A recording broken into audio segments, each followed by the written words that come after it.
The phone call between President Lee Jae-myung and U.S. President Donald Trump is expected to take place as early as this morning.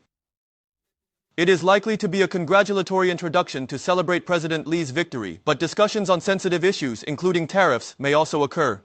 Here's a report from Jae-myung. Calls between South Korean presidents-elect and U.S. presidents typically occurred immediately after elections. Both former President Yoon Suk-yeol and former President Moon Jae-in spoke with the U.S. president on the day their election was confirmed.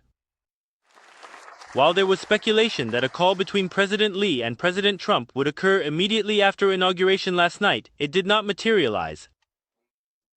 A phone call with President Trump tonight appears quite unlikely due to the considerable time difference. As the governments of South Korea and the U.S. coordinate schedules, it's expected that a call between President Lee and President Trump may happen as early as this morning, considering the time difference. The conversation will likely include the usual congratulatory remarks, but attention is on whether President Trump, who does not adhere to traditional diplomatic norms, will make any unexpected remarks. Particularly, the tariff issue, where both nations have significant differences, may come up.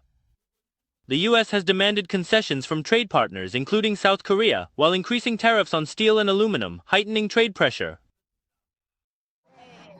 There is interest in whether President Trump will mention U.S.-China relations. Earlier, the White House emphasized the U.S.-South Korea alliance in its response to the election outcome, while expressing caution against cooperation with China. In response, China has openly expressed displeasure, urging the U.S. to stop driving a wedge in South Korea-China relations.